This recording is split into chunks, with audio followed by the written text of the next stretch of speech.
මෙවර 2020 ලෝක කුසලාන තරඟාවලියෙන් පසු තාමත් ලාංකීය කණ්ඩායමට එක් ජාත්‍යන්තර තරඟයක්වත් ක්‍රීඩා කිරීමට හැකියාව ලැබුණේ නැහැ. මේ මාස පැවැත්වීමට නියමිතව තිබූ ඇෆ්ගනිස්තානය සහ ශ්‍රී ලංකාව අතර එක් දින හා 2020 තරඟාවලි දෙකත් අහෝසි කිරීමට ඇෆ්ගනිස්තාන ක්‍රිකට් බෝඩ් එක කටයුතු කරලා තිබුණා.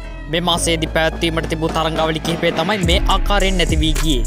ඇෆ්ගනිස්තානයේ සමග තරඟ නැති වුණත් ළඟදිම ඉන්දියාව නවසීලන්තය හා එංගලන්තය අතර තරඟාවලි කිහිපයක් පැවැත්වීමට නියමිත බවට වාර්තා පළ වී තිබෙනවා.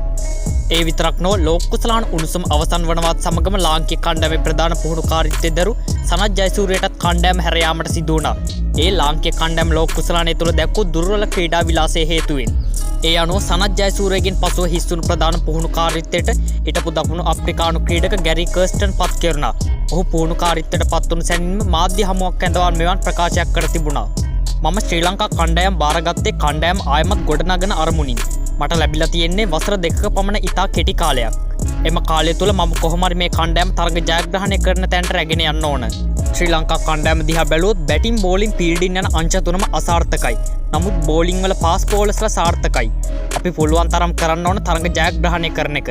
හැමෝම ආදරේ තරග ජයග්‍රහණය කරන ටීම් එකකට. මම මේ කණ්ඩායමේ මුලින්ම කරන වෙනස්කම තරග රටා තුනේම නායකයින් මාරු කිරීම.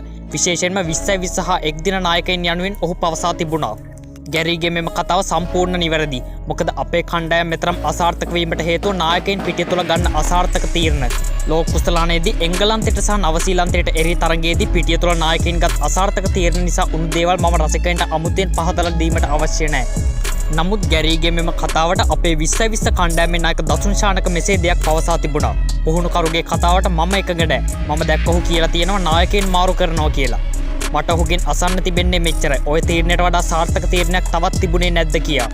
මොකද මම වසර ගණනාවක්ම ශ්‍රී ලංකා කණ්ඩායමට ක්‍රීඩා කරපු අයෙක්. ඉතින් මම දන්නවා නායකයින් මාරු කරලා තරඟ ජයග්‍රහණය කරන්න බැරි බව. මොහු පුහුණුකාරීත්වයට පැමිණ ගමන්ම මේ ආකාරයේ තීරණ ගන්නවා කියන්නේ ටික කලක් යද්දී ඔහු කොහොම හැසිරේවිද? T20 නායකයා වශයෙන් මට කියන්න තියෙන්නේ මෙච්චරයි. T20 කණ්ඩායමට ඔබගේ සහාය අවශ්‍ය නැහැ. මම දන්නවා මගේ කණ්ඩායම ගොඩ ගන්න ආකාරය. යනුවෙන් දසුන් ශානක පවසා තිබුණා. දසුන්ගේ මෙම උද්දච්ච ප්‍රකාශයට දුකටපත් වූ ගැරි කර්ස්ටන් ඉදිරියේදී තවත් පුහුණුකාරීත්වයේ සිටිනවද නැද්ද කියන එක ගැන තව සැරයක් හිතලා බලන බව ඔහුගේ ට්විටර් ගිණුමේ සටහනක්සේ තබා තිබුණා. ක්‍රීඩකයන්ගේ මෙම ක්‍රියාවන් නිසා වෙන්නේ ලාංකීය කණ්ඩායමට පුහුණුකරුවෙක් නැති වී යාම පමණයි.